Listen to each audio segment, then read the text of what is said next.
হ্যাঁ হ্যাঁ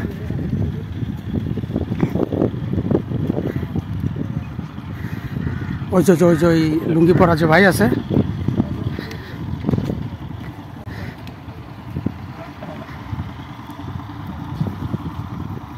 ভাই আসসালামু আলাইকুম।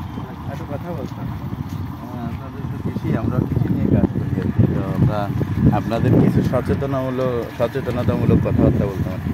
মনে করেন যে পাখি টাকি আসে অনেকে শিকার করে নিয়ে যায়, এটা কিন্তু আপনাদের কৃষির জন্য ক্ষতি। মারতে গেছিলাম আচ্ছা আচ্ছা, আমার জমির মানে পাইপ গুছাই ছাগল গরু বান্ধা রয়েছে, সে অবস্থা সরাই দিয়ে আর কি সেই জাল পাতিছি। বুঝ মাঝে জাল কেন ভাই পাখি শিকার করতে, পাখি শিকার তো করা যাবে না ভাইয়া। আপনি আমাদের এই কার্ডটা রাখতে পারেন, যদি আপনার কোনো সমস্যা করতে চায় এই নাম্বারে কল দিতে পারেন। সমস্যা ও কোনো পাখি শিকার এসে করতে হবে না, প্রাণীগুলো সম্পর্কে এই প্রাণীগুলো সম্পর্কে গন্ধগোকুল সম্পর্কে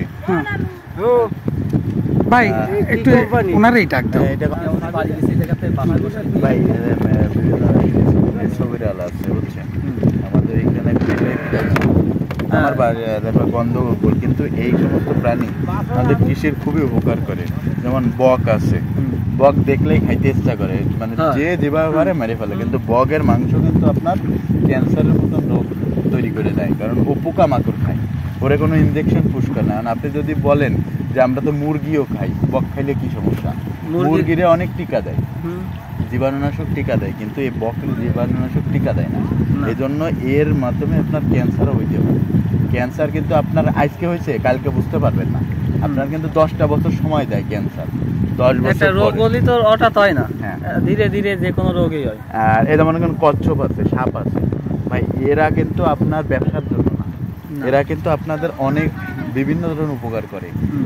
আপনার সাপ আসে ইঁদুর খেয়ে ফেলে, আপনি যদি সাপটারে না বাঁচায় রাখতে পারেন, ও কিন্তু নতুন কৃষক এই জায়গায় আসুক, এনে এসে প্রশিক্ষণ দাও, ঠিক আছে ভাই। সমস্যা হল কি আপনাদের কাছে আমরা একটু কৃষি বিষয়ে কাজ করি বুঝছেন, তো আমরা আপনাদের এই সম্পর্কে আপনাদের ধারণা আছে কি না?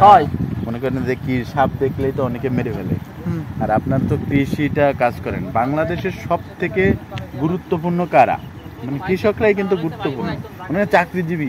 সে আপনি মনে করেন কিছুদিন আগে করোনা গেছে, করোনায় যদি কৃষক না থাকতো এ বাংলাদেশের মানুষ সব মরে মাটির তলে যাইতো। কারণ আপনি দেখেন করোনা কিন্তু আমেরিকা, ব্রাজিল, ভারত সব সমান করে ফেলছে, উন্নত দেশগুলো। আমাদের পারে নাই, কারণ কি আমাদের দেশের কৃষকরা আমাদের পাশে ছিল। শ্রীলঙ্কায় কৃষি নাই বললেই চলে, ওরা ওই জন্য দেউলিয়া হয়ে গেছে।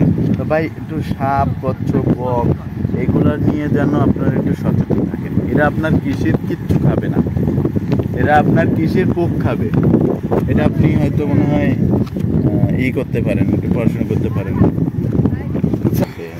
যে কোনো ধর্ম মতেই তো মনে করেন যে আপনার স্রষ্টা যে কোনো পতঙ্গ বা কীট আপনার উপকারের জন্য পাঠাইছে।